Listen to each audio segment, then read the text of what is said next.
everyone. I'm delighted to be joined today by Peter Batt, the Managing Director of Nisa. Nisa is a 1.45 billion turnover company which exists to provide the benefits to approximately 1,400 partners operating across around 4,000, mostly convenience stores, petrol stations, and other retail businesses. Peter's also a board trustee for the St. Francis Hospice, Enterprise Cooperative Trust, and the Co-op Foundation. Thank you for joining us today, Peter. Thanks for having me, Steve. Delighted to be here. Before we get into the meaty stuff, I wanted to just provide a little overview of how we see the retail sector that we deal with at the moment. It's very much a needs-driven sector, and historically it's fared very well in difficult economic times. And for us, that's meant that it's been really, really attractive for buyers. So demand we've experienced has remained very strong for well-priced opportunities out there. Lenders are still very keen to put their money into the sector, although there is a higher level of due diligence at the moment. And we might see a small shift in buyer sentiment due to the increasing interest rates that we've seen. But overall, the sector remains resilient, and the outlook for the transactional market, we feel, remains positive. And the data that we have shows that there's been a slight increase in the average price paid for a retail business over the last 12 months, which, as far as we're concerned, is positive in the face of such difficult macroeconomic circumstances. So broadly speaking, it's a reasonably good picture from our perspective.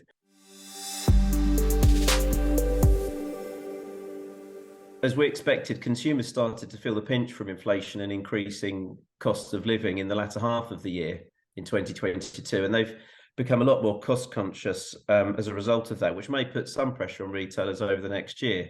I suppose the question is, Peter, how do you feel cost pressures and inflation are impacting retailers that you supply?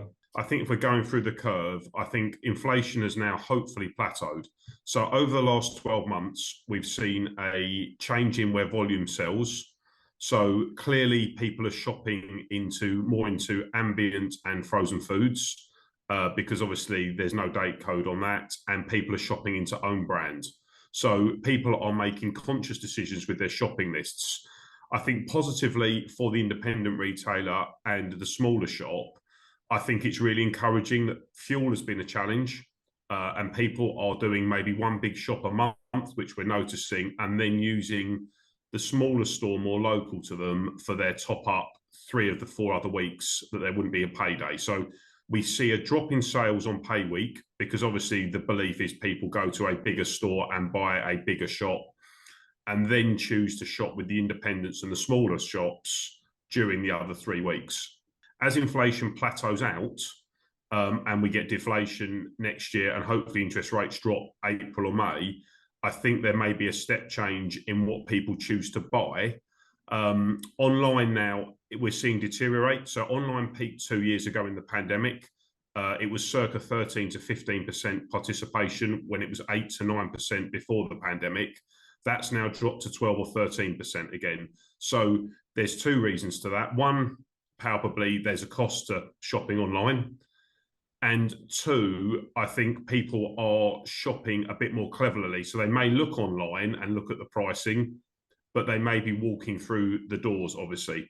I think as we go into January, there will be a real challenge, which is difficult anyway. Black Monday on the 21st or 22nd of January, or wherever that is, credit card bills come in, the electricity from the cold spell bill will come in, and then people will have choices to make. So I think positively for local stores with petrol and some of the other challenges, I think it's going to be the volume will increase. I think the challenge is going to be, where's the volume going to go? Will it go into frozen, own brand, and more ambient? The other last caveat I'd put in would be food waste is becoming bigger and bigger. So if I go back 10 to 20 years in the industry, I remember, and this is not a particularly nice thing to remember, there was cases and cases of food going in skips and people wasting food. 1, that's untenable from a sustainability perspective, but 2, people think about costs now. And I think the change in culture about people not wasting food will just become more prevalent as we go into 2023. In your view, what is more profitable, selling own brand products for a retailer or selling, well-known household brands? So own brand products in the main deliver a better profit for us. However, one of the challenges for all retailers next year is going to be the basic range or the low cost range. Now, that in own brand doesn't deliver the margin that the core product or the premium products would deliver. So moving on to workforce and operational issues, obviously staff shortages have affected most industries. However, retail staff are often paid the minimum wage. So retailers need to keep a close eye on what other sectors are offering to ensure that convenience retail in particular remains an attractive industry to work in. Peter, what can retailers do to safeguard this? We've made 3 additional payments to colleagues, £50, £50 and £75, only at junior levels. So senior management and directors don't get those payments, and they are to help with cost of living. We've also given all Co-op and Nisa colleagues 30% off own brand and 20% off branded products for 5 months. So again, what we're going to do with that data based on the previous answer, we're going to look at the products that really matter to our colleagues and support them with the cost of living.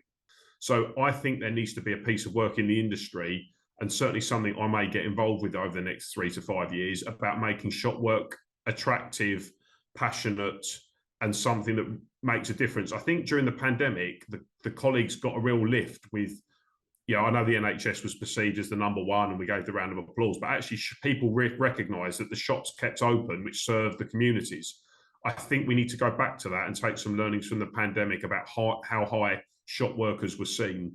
But the cost of a shop worker is going to make making the store profitable a real challenge, balanced with they have to go to their place of work, whereas a lot of people now work from home, and that's seen as attractive now as a benefit. I think the last piece I would quote is we're looking at bespoke ways of making people enjoy working for the business. Now, whether I've just talked about discount, it could be, and again, I use the example, apologies, and you know this, Steve, I'm a Chelsea fan, I'm 48.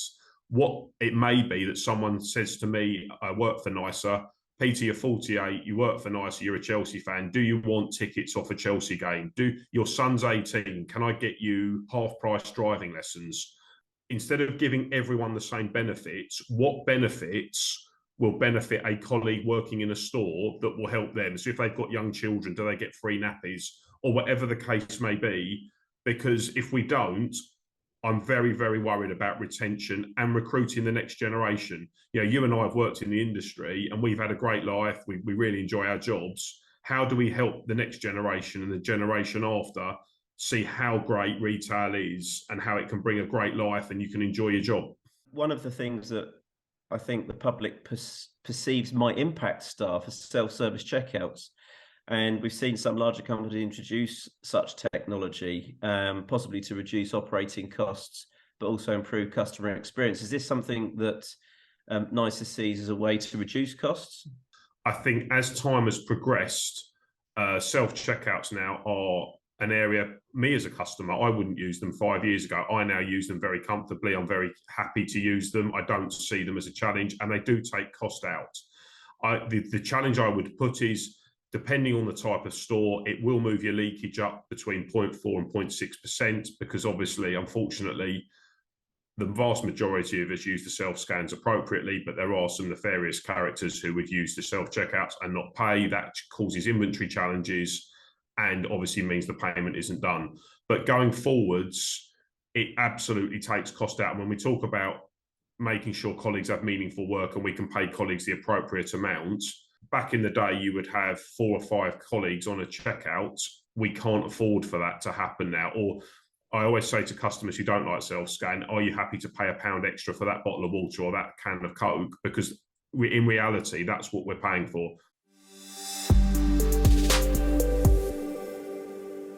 So moving on now to sustainability, which is a massive issue at the minute. It's an increasingly important consideration for many retailers, and it's encouraging to see a growing amount of government funding and initiatives on offer to help operators with their efforts. How do you see Nisa driving these initiatives, and how can Nisa help its retailers become more environmentally friendly? Well, it's a great question. So I think number one is energy. So I've been in the roles just over 3 months. The number one piece of feedback, where apart from obviously the core ones on price and availability, which will always be challenged on, is how can you help us with energy? We are currently putting together a piece of work with Co-op and Nisa where we will issue something in January to our retailers to help them with their energy planning. That's a more tactical intervention. Basically, how can you not spend lots of money in areas? And so, some customers will get lots from it, some will get a little bit, some hope that our best customers will obviously be working on that. We're also asking for feedback from any customer who's got energy saving. Longer term, we are doing some work with third parties to understand how we can have the most energy efficient stores in 2030. That will be detailed. And again, we'll be working with the subject matter experts to make sure we have the best scenario. And then obviously work with our Nisa partners and customers to get the best energy savings we can to make the stores more modern. And obviously, any stores that we work with you on providing, we would want the most modern and up to date.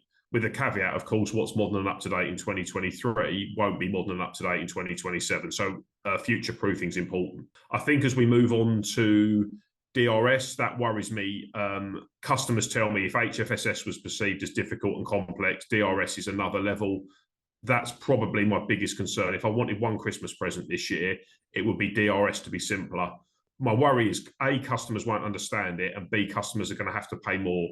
So I would think they'll be paying 14, 15p a bottle or a can more. So that's the worst scenario for me. They're paying more for something they don't understand. The good news, I guess, for the rest of the country, barring Scotland, is that we'll learn from Scotland, but every retailer I speak to is very worried about DRS and the complexity and the cost of it. I think from a food waste perspective, clearly the date codes have come off a lot of products. The best before is to make sure that customers can really enjoy the product, even if they were being oversafe. I think it will become more and more prevalent, and potentially there'll be taxes on products because it will be perceived as the worst thing you can do.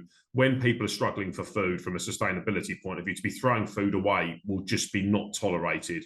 So I think every business will need a requirement to demonstrate that any food that is not sold is going to a food bank or to communities. And then the plastic piece, the question I get a lot from younger colleagues is plastic on things like cucumbers, plastic on roll pallets. That's becoming a big area. Again, we know the work that's been done on clearing plastic, whether it be cotton wool buds and various other things that have come out, straws in McDonald's or whatever. Now, again, going back 10 years, that was acceptable. That's become unacceptable. I think there'll be another level up on plastic. That will be the other area I think has drifted a little bit due to the pandemic and the war. I think plastic will come back, and some of the challenges that people were given plastic spoons again in Pret, they've all gone now. If you go around a store, you can, in my view, you can still see too much plastic. And I just think that's been paused for a while. So that would be the other area I think to look at.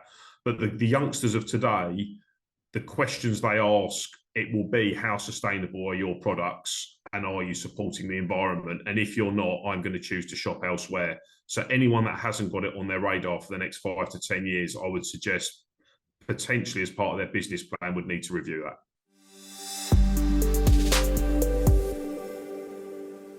Just moving on to the weighty subject of funding and investment. Obviously, we've touched a little bit about sustainability and some initiatives in terms of saving costs. Quite often, it costs a lot of money to invest to create that environment and create that cost saving. What kind of things is Nisa doing to help retailers to invest in their stores, either because they need new equipment or moreover, perhaps expand the number of stores they have and expand their portfolios? One of the best decisions the Co-op made, which will then answer the next question, is obviously we sold our fuel sites to Asda.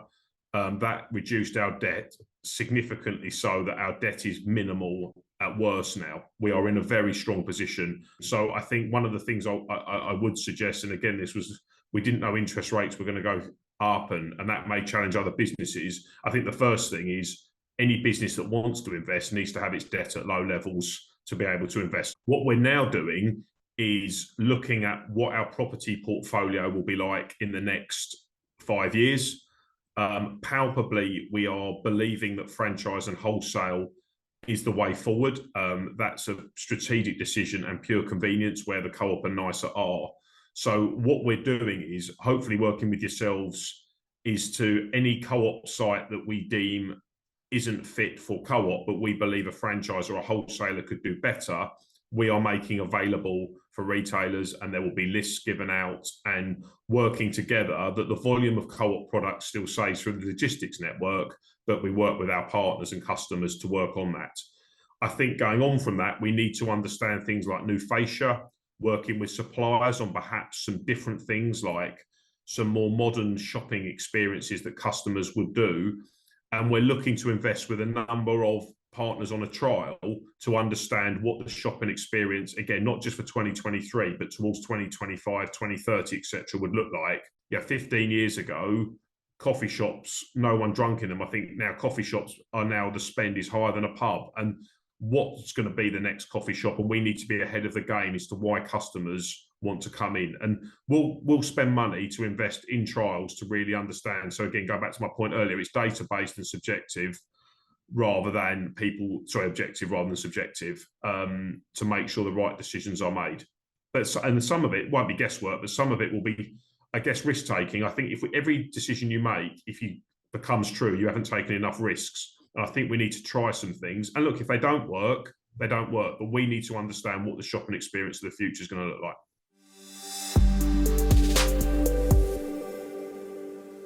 Next big topic, I suppose, sentiment for the year ahead. I heard you say earlier on in the conversation that you felt that inflation would come back and maybe interest rates might fall away a little bit again, or whatever. But what do you think is going to happen in the next 12 months? A lot of people are very uncertain at the minute. I think it will be the most challenged 6 months of the last 30 years. And I think our job as leaders is to give hope and support. And it's all cyclical. I do believe 2024, we will be in a much stronger position, but that doesn't help people in 2023. And I think the early part of 2023 is to stay balanced, and we are going to have some challenged times. I think January and February, from a volume point of view, will be, in some guys, scary.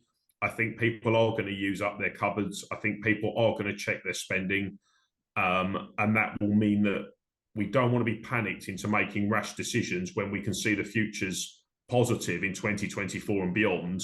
So it's going to be hold your nerve and believe that things, well, not believe, they will come right again, but it's going to be a choppy first 6 months.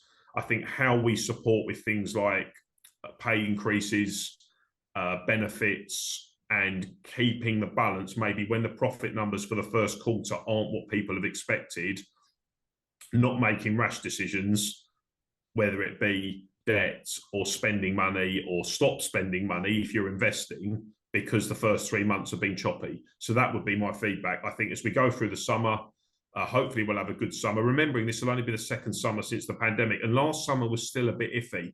So positively, people want to get out, I think, and spend money. The other caveat I'd put in, which is great for the UK, the people I'm speaking to who perhaps have had 1, 2, or 3 European holidays, I think there'll be a lot of staycations this year, which again is great news for the UK economy, because whether you're going to Cornwall or up to Scotland or Wales or up the East Coast, that's keeping the money in the country. So therefore, I do believe there's an opportunity for retailers to take advantage.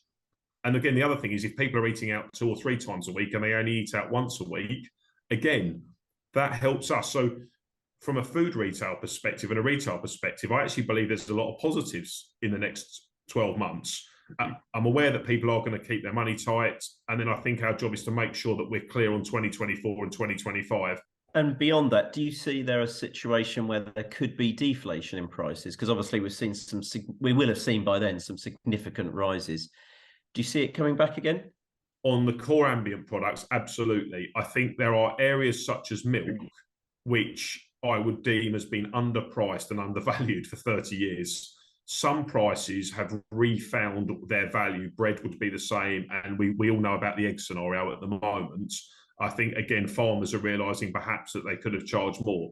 Most products, and the majority of products, will see deflation. I think bread, milk and eggs, because they are core staple products and people have made decisions historically to keep those prices low to support the basket, potentially I can't see milk dropping to where it was before, when it was 4 pints for £1. I just think, now I might be wrong, the discounters may go after it and say that's the loss leader, but I believe the core products may not, they will obviously not come down from 170, 180 for 4 pints, But I think the days of 4 pints of milk for £1 have maybe gone.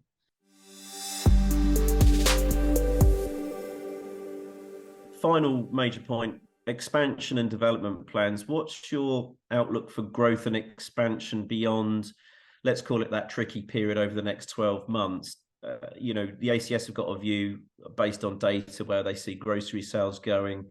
You know, how will Nisa be looking to grow, and what kind of additional, well, we talked a little bit about some of the additional services you might offer. How do you see it going over the next 5-10 years? One of the big differentiators for Nisa is the Co-op brand. So actually, can we get the Co-op brand into some countries, areas that perhaps the Co-op brand's not in, and we're working with our wholesale and international partners. We're looking at that from a strategic point of view. Secondly, the partnership piece. We are speaking to a number of partners at the moment. I think you will see that become bigger and bigger over the next 5 to 10 years, as we've already discussed. People are realising if you work in partnership, you've got the greater scale, you've got the greater volume, you've got the greater brain power. And then the third piece would be around online and digital. Even though I said it's dropped, we still understand that the youngsters of today and the generation of shoppers going forward, if we are not understanding what our digital customers will choose, I think we'd be foolish. I always use the example of Blockbuster and Netflix. When I was younger, everyone went to Blockbuster on a Friday and Saturday night. They had the digital channel. They chose not to alleviate it, and now Netflix run the market. BlackBerry to iPhones. There's a number of examples of where businesses have not been current enough. So it doesn't just mean delivery online. It means, what does the digital experience look like for our customers in the next 5 years? I think what I always say to my team is, if we were sitting here in 2030, what would we look back on in 2022 and say, why didn't we do that? Why didn't we do that? Now, clearly, if you were doing that 10 years before a pandemic and a war in Ukraine, you probably wouldn't have predicted that, and Brexit. But what can we at best guess work that we would look back and reflect and think we should have done that? So they're the three areas we're looking at alongside the core strategy on, you know, property and volume, etc.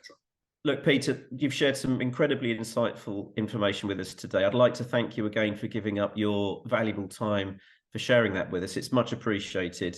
Thanks for having me, Steve. I've really enjoyed the session. I'd like to wish everyone who's listening a prosperous and great 2023.